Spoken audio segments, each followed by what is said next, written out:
The French Second Republic was the Republican government of France between the 1848 Revolution and the 1851 coup by Louis-Napoléon Bonaparte, which initiated the Second Empire. It officially adopted the motto Liberté, Égalité, Fraternité. The Second Republic witnessed the tension between the social and democratic republic and a liberal form of republic, which exploded during the June Days Uprising of 1848. History. Revolution of 1848. The industrial population of the faubourgs was welcomed by the National Guard on the way towards the center of Paris. Barricades were raised after the shooting of protesters outside the Guizot Manor by soldiers. On the 23rd of February 1848, Guizot's cabinet resigned, abandoned by the petite bourgeoisie, on whose support they thought they could depend. The heads of the left-centre and the dynastic left, Molé and Thiers, declined the offered leadership. Odilon Barrett accepted it, and Burgard, commander-in-chief of the 1st Military Division, who had begun to attack the barricades, was recalled. In the face of the insurrection which had now taken possession of the whole capital, Louis-Philippe decided to abdicate in favor of his grandson, Philippe, Comte de Paris. Formation. The Republic was then proclaimed by Alphonse de Lamartine in the name of the provisional government elected by the Chamber under the pressure of the mob. This provisional government, with Dupont de Heller as its president, consisted of Lamartine for foreign affairs, Crémieux for justice, Ledru-Rollin for the interior, Carnot for public instruction, Gauchox for finance, Arago for the navy, and Bordeaux for war. Garnier-Pages was mayor of Paris, but, as in 1830, the Republican Socialist Party had set up a rival government at the Hôtel de Ville, including Louis Blanc, Armand Marist, Ferdinand Flocon, and Alexandre Martin, known as Albert l'Ouvrier, which bid fair to involve discord and civil war. But this time the Palais Bourbon was not victorious over the Hôtel de Ville. It had to consent to a fusion of the two bodies, in which, however, the predominating elements were the moderate Republicans. It was uncertain what the policy of the new government would be. One party, seeing that in spite of the changes in the last 60 years of all political institutions the position of the people had not been improved, demanded the reform of society itself, the abolition of the privileged position of property, which they viewed as the only obstacle to equality, and as an emblem hoisted the red flag. The other party wished to maintain society on the basis of its traditional institutions,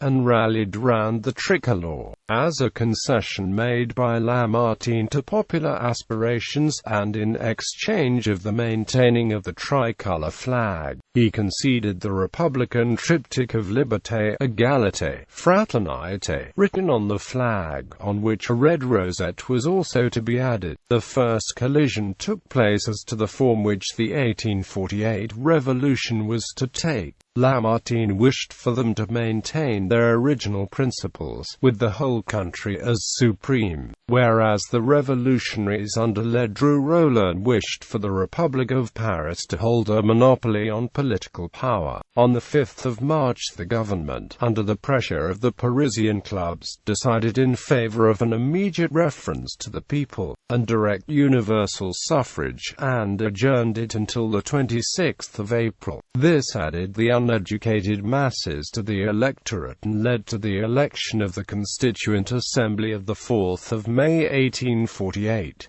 The provisional government, having resigned, the Republican and anti-socialist majority on the 9th of May entrusted the supreme power to an executive commission consisting of 5 members: Aragard, Pierre-Marie de Saint-Georges, Garnier-Pages, Lamartine and Ledru-Rollin. The result of the general election, the return of a constituent assembly, predominantly moderate, if not monarchical, dashed the hopes of those who had looked for the establishment, by a peaceful revolution, of their ideal socialist state, but they were not prepared to yield without a struggle, and in Paris itself they commanded a formidable force. In spite of the preponderance of the tricolour party in the provisional government, so long as the voice of France had not spoken, the socialists, supported by the Parisian proletariat, had exercised an influence on policy disproportionate to the relative numbers.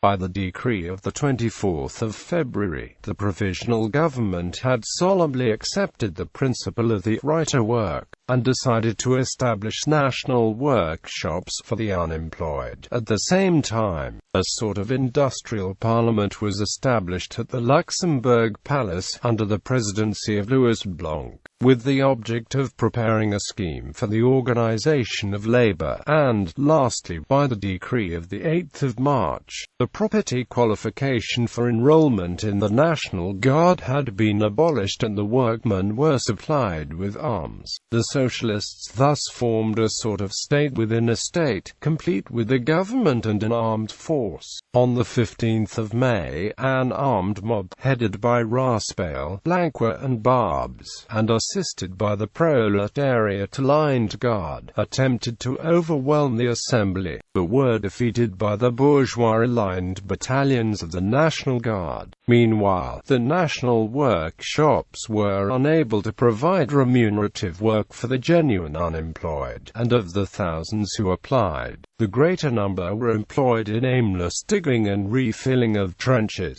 Soon even this expedient failed, and those for whom work could not be invented were given a half-wage of 1 franc a day. Even this pitiful dole, with no obligation to work, proved attractive, and all over France, workmen quit their jobs and traveled to Paris, where they swelled the ranks of the army under the red flag. The socialist economic plan was straining state finances, and as the émeute of the 15th of May had proven that it constituted a perpetual menace to the state, the government decided to end it. On the 21st of June, Alfred de Fallow decided in the name of the Parliamentary Commission on Labour that the workmen should be discharged within 3 days, and those who were able-bodied should be forced to enlist. After this, the June Days Uprising broke out, over the course of 24 to 26 June, when the eastern industrial quarter of Paris, led by Pujol, fought the western quarter, led by Louis-Eugène Cavaignac, who had been appointed dictator. The Socialist Party was defeated and afterwards its members were deported, but the Republic had been discredited and had already become unpopular with both the peasants, who were exasperated by the new land tax of 45 centimes imposed in order to fill the empty treasury, and with the bourgeoisie, who were intimidated by the power of the revolutionary clubs and disadvantaged by the economic stagnation. By the massacres of the June Days, the working classes were also alienated from it. The Duke of Wellington wrote at this time, "France needs a Napoleon. I cannot yet see him." The granting of universal suffrage to a society with imperialist sympathies would benefit reactionaries, which culminated in the election of Louis-Napoléon Bonaparte as President of the Republic. Constitution. The new constitution, proclaiming a democratic republic, direct universal suffrage and the separation of powers, was promulgated on the 4th of November. Under the new constitution, there was to be a single permanent assembly of 750 members elected for a term of 3 years by the scrutin de liste. The assembly would elect members of a council of state to serve for 6 years. Laws would be proposed by the Council of State, to be voted on by the Assembly. The executive power was delegated to the President, who was elected for 4 years by direct universal suffrage. on a broader basis than that of the Assembly, and was not eligible for re-election. He was to choose his ministers, who, like him, would be responsible to the Assembly. Finally, revision of the Constitution was made practically impossible. It involved obtaining 3 times in succession a majority of 3/4 of the deputies in a special assembly. It was in vain that duels GRE in the name of those who perceived the obvious and inevitable risk of creating, under the name of a president, a monarch and more than a king, proposed that the head of the state should be no more than a removable president of the ministerial council. Lamartine, thinking that he was sure to be the choice of the electors under universal suffrage, won over the support of the chamber, which did not even take the precaution of rendering ineligible the members of families which had reigned over France. It made the presidency an office dependent upon popular acclamation. The presidential election of 1848, the election was keenly contested. The Democratic Republicans adopted as the candidate Ledru Rollin, the pure Republicans, Cavaignac, and the recently reorganized imperialist party Prince Louis-Napoléon Bonaparte, unknown in 1835, and forgotten and despised since 1840. Louis-Napoleon had in the last 8 years advanced sufficiently in the public estimation to be elected to the Constituent Assembly in 1848 by 5 departments. He owed this rapid increase of popularity partly to blunders of the government of July, which had unwisely aroused the memory of the country, filled as it was with recollections of the empire, and partly to Louis-Napoleon's campaign carried on from his prison at Ham by means of pamphlets of socialistic tendencies. Moreover, the monarchists, led by Thiers and the committee of the Rue de Poitiers, were no longer content even with the safe dictatorship of the upright Cavaignac, and joined forces with the Bonapartists. On the 10th of December the peasants gave over 5 million votes to a name, Napoleon, which stood for order at all costs, against 1,400,000 for Cavaignac. For 3 years, there was an indecisive struggle between the heterogeneous assembly and the president, who was silently awaiting his opportunity. He chose as his ministers men with little inclination towards republicanism, with a preference for Orleanists, the chief of whom was Odilon Barrot. In order to strengthen his position, he endeavored to conciliate the reactionary parties without committing himself to any of them. The chief instance of this was the expedition to Rome voted by the Catholics to restore the temporal authority of the Pope Pius IX, who had fled Rome in fear of the nationalists and republicans. The Pope called for international intervention to restore him in his temporal power. The French president moved to establish the power and prestige of France against that of Austria, as beginning the work of European renovation and reconstruction which he already looked upon as his mission. French troops under Oudinot marched into Rome. This provoked a foolish insurrection in Paris in favor of the Roman Republic, that of the Château d'Eau, which was crushed on the 13th of June 1849. On the other hand, when the Pope, though only just restored, began to yield to the general movement of reaction, the President demanded that he should set up a liberal government. The Pope's dilatory reply having been accepted by the French ministry, the President replaced it on the 1st of November by the Foldreau cabinet. This looked like a declaration of war against the Catholic and monarchist majority in the Legislative Assembly, which had been elected on the 28th of May in a moment of panic. But the President again pretended to be playing the game of the Orleanists, as he had done in the case of the Constituent Assembly. The complementary elections of March and April 1850 resulted in an unexpected victory for the Republicans which alarmed the conservative leaders, Thiers, Berryer and Montalembert. The President and the Assembly cooperated in the passage of the Loi of the 15th of March 1850, which again placed university instruction under the direction of the Church.